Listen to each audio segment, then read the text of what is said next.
Assalamualaikum warahmatullahi wabarakatuh. Teman-teman, bertemu kembali dengan Kang Z. Fakta baru kronologi full pendaki yang meninggal di Gunung Lawu atas nama Gati Ambarwati, asal Madiun. Jika teman-teman ini memperhatikan apa yang sudah saya sampaikan di video-video sebelumnya, salah satunya adalah video yang saya upload sebelum ini. Di situ saya mengatakan begini. Jadi gini ya teman-teman, di video saya yang kemarin ini kan mengatakan bahwa meninggalnya Gati Ambarwati ini dikarenakan terserang hipotermia. Banyak sekali teman-teman yang menanyakan kok Kang Z dapat menyimpulkan bahwa Gati Ambarwati ini terserang hipotermia. Saya melatih saya pribadi untuk tetap positif thinking dalam menilai sesuatu. Jadi gini ya teman-teman, sebenarnya dari awal hari pertama Gati Ambarwati ini ditemukan dan beritanya mencuat, di situ sudah ada istilahnya gambaran. Hanya saja untuk menyampaikan gambaran ini ada beberapa hal yang harus saya pertimbangkan.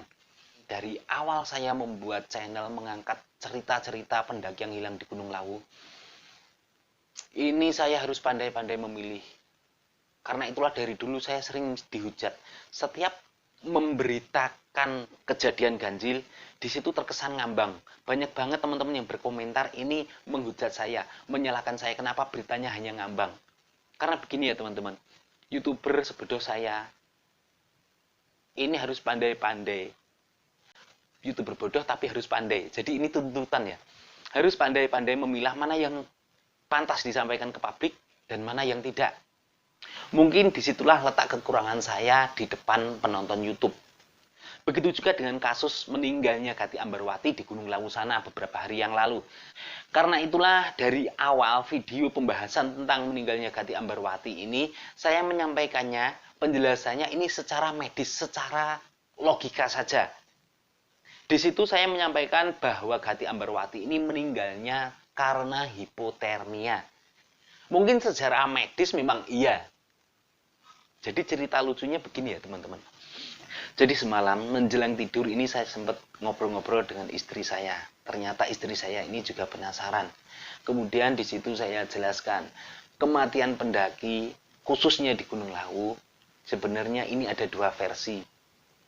Meskipun apa yang saya sampaikan untuk orang-orang yang tidak percaya dengan gaib, yang kalau komentar itu dikit-dikit dikaitin dengan gaib, ini tidak akan percaya dan akan membantahnya.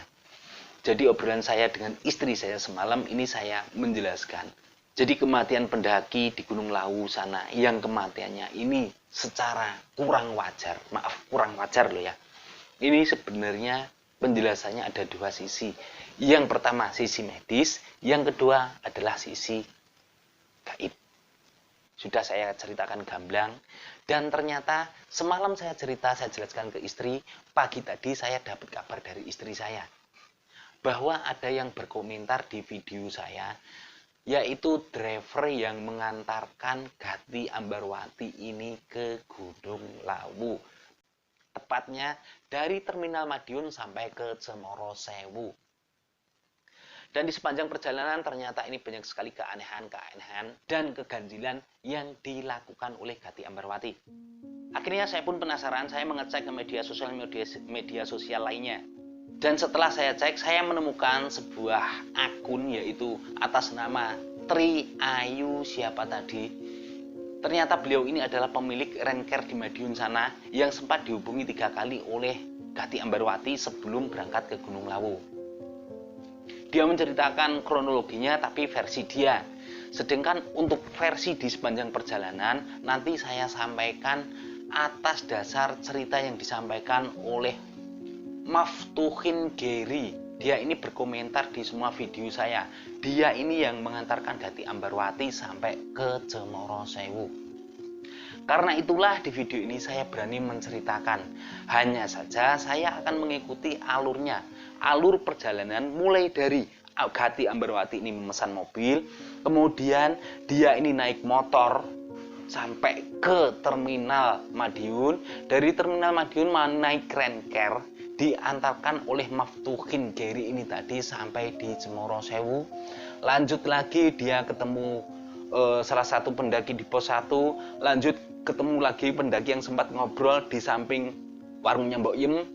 Mungkin sampai di titik situ teman-teman akan bertanya, apa benar sih Gati Ambarwati sebelum ke puncak ini sempat di area warungnya Mbok Yem. Di sini nanti akan saya perkuat dengan sekelumit kalimat yang sempat dilontarkan oleh Pak Jarwo pada saat membuat video pertama kali penemuan jasadnya Gati Ambarwati. Di situ Pak Jarwo ini sempat mengatakan sesuatu meskipun kurang jelas. Teman-teman silahkan gunakan handsetnya agar enak dan gamblang dalam mendengarkan detail kronologi perjalanan Gati Ambarwati ke Gunung Lawu sana sampai Gati Ambarwati ini tersenyum dalam dekapan Gunung Lawu.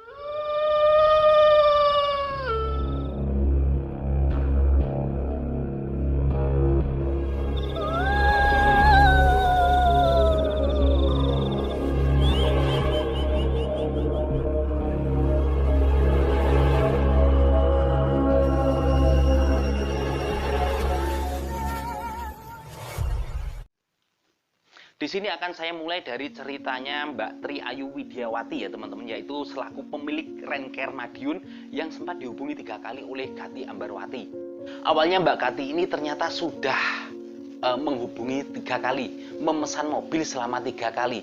Hanya saja yang 2 kali ini selalu dibatalkan. Dan yang terakhir, yang ketiga kali ini deal positif Mbak Gati Renker mobilnya. Untuk pemesanan mobil ini ternyata Gati Ambarwati ini akan memulai dari Terminal Madiun. Dari Terminal Madiun sinilah cerita ini kita berlanjut ke saksi yang kedua, yaitu adik iparnya Mbak Ayu tadi selaku driver yang mengantarkan Gati Ambarwati sampai ke Cemorosewu. Naiklah Mbak Gati Ambarwati ini ke mobil yang dibawa oleh Mas Geri tadi. Kemudian lanjut perjalanan. Tapi sesampainya di Mauspati, Geri ini melihat gelagat yang aneh. Di jalan Mauspati sana, si Geri ini melihat wajahnya Gati Ambarwati ini terlihat pucat. Mungkin mikirnya si Geri, Gati ini sedang sakit. Karena itulah dia sempat punya niatan untuk putar balik. Tapi pada saat itu Gati Ambarwati ini ngeyel, ingin segera sampai di Gunung Lawu. Yang menarik obrolan antara Gati Ambarwati dengan Geri selaku driver ini begini. Pada saat diajak putar balik, ternyata Gati Ambarwati ini mengaku dia ini sedang puasa. Dia harus segera sampai di Gunung Lawu. Karena suatu perjanjian, anehnya lagi, Mbak ini ngomong ngelantur tentang Hamengkubuwono I. Tentang leluhur di sana juga. Untuk masalah ucapan yang disampaikan oleh Gati Ambarwati kepada driver ini, seperti yang saya katakan tadi, bahwa dia ini tidak apa-apa, dia sedang puasa, dia harus segera sampai di Gunung Lawu. Dia sempat mengatakan tentang leluhurnya di Gunung Lawu sana, dan dilanjut lagi dia juga mengucap tentang Hamengkubuwono I. Silakan teman-teman simpulkan sendiri, saya no comment. Lanjut lagi di perjalanan. Dari Terminal Madiun sampai Cemorosewu dia sudah tidak wajar dan sempat hilang. Aku driver yang ngantar Mbak Gati. Selama di mobil dia sering ngobrol sendiri dan sempat hilang di pom bensin. Saat kutanya, katanya lagi ketemu leluhurnya dan jam 1 harus sampai Hargodumilah. Aku ada bukti chatku sama istriku waktu Mbak Gati hilang di pom bensin. Jadi ini kronologinya begini ya teman-teman. Kekhawatiran seorang driver ketika konsumennya ini menghilang dan belum dibayar, saya bisa merasakannya. Mungkin itulah yang membuat Mas Geri ini sampai curhat ke istrinya. Karena ditunggu selama 2 jam kok nggak balik-balik, akhirnya dia chat ke istrinya mengatakan itu semua bahwa konsumen ini hilang. Tapi setelah 2 jam ternyata Gati Ambarwati ini balik lagi. Kemudian di sini Maftukin Geri ini juga kembali berkomentar di salah satu video saya. Dia membalas komentarnya Dialova. Bukan masalah hit, selama perjalanan dia sudah aneh, sempat hilang dan ngobrol sendiri. Saya sebagai driver yang ngantar Mbak Gati. Saya mengantar Mbak Gati dari terminal sampai Cemorosewu. Selama perjalanan sudah banyak kejanggalan dan sempat hilang 2 jam di pom Plausan. Oh, ternyata pom yang dia maksud ini adalah pom Plausan. Buat teman-teman yang sering melewati Plausan saat mau ke Gunung Lawu, di sana ini ada pom di kiri jalan. Mungkin itu yang dia maksud. Pomnya ini ada dua, nggak tahu yang mana yang dimaksud. Yang jelas di Plausan sana. Plausan itu bawahnya Sarangan, masuk ke Kabupaten Magetan, jalur ke Cemoro Sewu. Setelah Gati Ambarwati ini kembali ke mobil di pom bensin Plausan sana, akhirnya Gary ini melanjutkan perjalanan menuju ke Cemoro Sewu. Kemudian sesampainya di Cemoro Sewu, Mbak ini turun dari mobil dan menghampiri posko daftar, posko Cemoro Sewu. Oke. Dan ada perempuan yang memberitahu bahwa petugasnya tidak ada. Kemudian si perempuan ini menyarankan kepada Gati Ambarwati untuk meninggalkan KTP berikut uang administrasi sebesar Rp25.000. Karena kebetulan saat itu Mas Gary ini juga masih ikut di situ. Jadi waktu Gati turun, dia ini tidak langsung balik, tapi ikut ke pos pendakian. Hingga akhirnya naik ke jalur pendakian tapi tanpa memakai jaket dan hanya berkata, hari Minggu disuruh menjemput. Kalau nggak dijemput, ya pulang sendiri. Hari Minggu kita tunggu call dari dia, tapi nggak ada respon. Tahu-tahu kemarin dapat kabar kalau mbaknya sudah meninggal dunia. Husnul khotimah ya mbak. Ini tadi adalah cerita dari Mbak Tri Ayu pemilik renker, berikut adik iparnya yang bernama Gary selaku driver mobilnya. Kemudian di sini ada tambahan lagi, yaitu kesaksian dari tetangganya Gati Ambarwati yang bernama Nur Zahra. Dia 3 hari yang lalu di video saya yang pertama ini berkomentar, tetangga saya itu Kang, barusan dimakamkan tadi ba'da isya. Almarhum berangkat dari rumah naik sepeda motor. Setahu saya, almarhum kurang lincah naik motor jarak jauh. Ternyata sepeda motornya diparkir di Terminal Madiun. Dari sinilah kesaksian Mbak Nur ini memperkuat ya, bahwa memang Gati Ambarwati ini benar-benar pesan renker ke Mbak Tri Ayu, kemudian diantar oleh Mas Gary dari titik nol yaitu di Terminal Madiun. Di sini yang menjadi pertanyaan adalah ketika Gati Ambarwati ini disarankan oleh perempuan untuk meninggalkan KTP dan uang 25.000 untuk administrasi, untuk registrasi, mungkin yang terjadi adalah saat itu Gati Ambarwati ini tidak meninggalkan KTP-nya. Hingga akhirnya dia ini dilihat oleh si Gary ini tadi berjalan mengarah ke jalur pendakian. Dari sini cerita ini berlanjut ke salah satu saksi yaitu Wisnu. Wisnu adalah salah satu pendaki yang sempat bertemu di pos 1 Cemoro Sewu.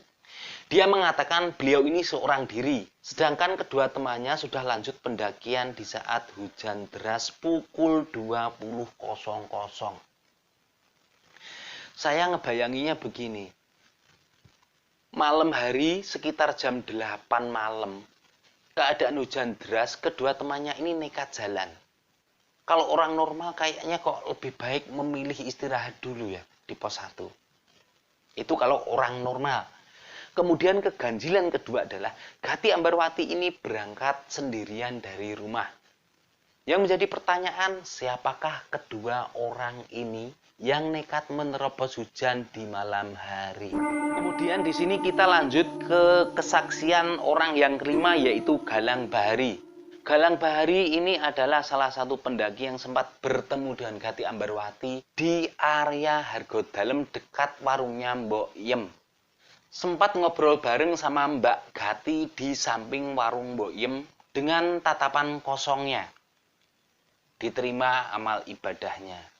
Oh, ternyata Galang Bahari ini sempat ngobrol bareng sama Gati Ambarwati di samping warungnya Mbok Yem dengan tatapan kosongnya.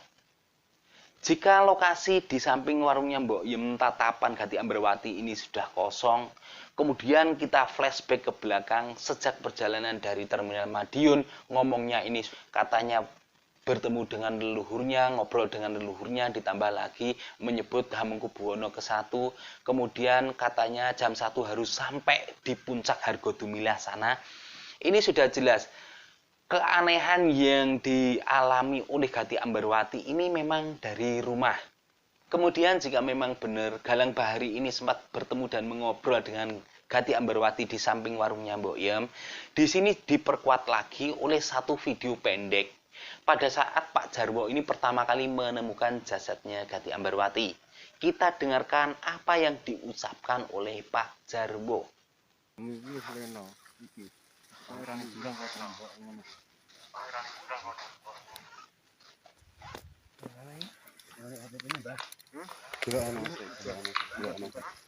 Dek bengi kuwi wis lena. Ning pinggir jurang anding warunge Mbok Yem kono. Berarti memang benar ya, Gati Ambarwati ini sempat ke Hargo Dalem.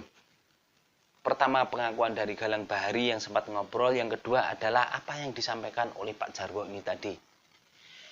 Ndek bengi wis lena ning pinggir jurang anding warunge Mbok Yem kono. Nah, dari kronologi ini tadi dapat kita gambarkan atau kita simpulkan begini ya teman-teman. Keanehan yang dialami oleh Gati Ambarwati ini memang dari awal. Karena dari awal Gati ini sudah memesan 3 kali ke Mbak Tri Ayu. Hanya saja yang kedua ini gagal terus. Gagalnya ini berselang beda hari ataukah di hari itu juga saya tidak tahu.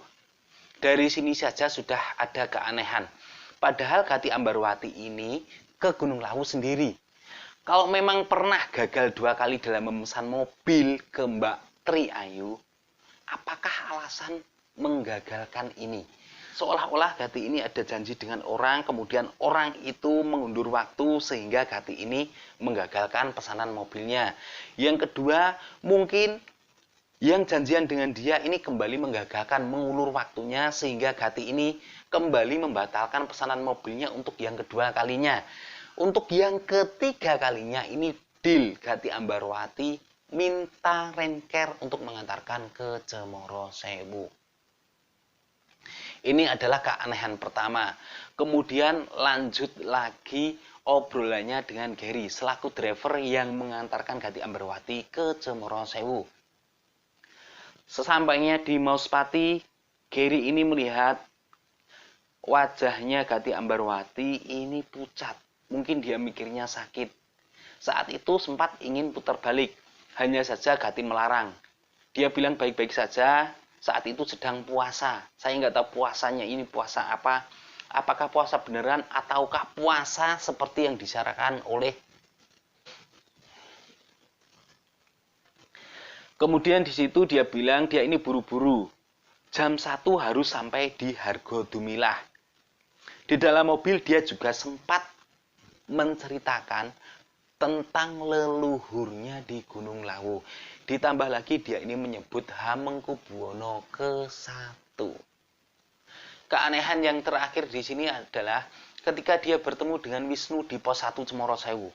Apakah ini Wisnu benar-benar melihat dua temannya Gati ini berjalan menerobos hujan?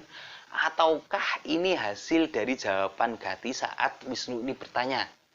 Kan bisa saja di pos itu Wisnu bertanya kepada Gati, dengan siapa Mbak? Kemudian Gati menjawab, 2 teman saya yang sudah berangkat duluan. Padahal saat itu keadaan hujan deras. Jikapun tidak demikian, kemudian siapakah sosok 2 teman Gati Ambarwati yang menerobos hujan ini tadi? Jadi gini ya teman-teman, jika teman-teman ini mengikuti video saya dari awal, di situ saya selipkan hasil wawancara dengan orang tua atau bapaknya Gati Ambarwati. Orang tuanya ini sepertinya sama sekali tidak ada kesedihan.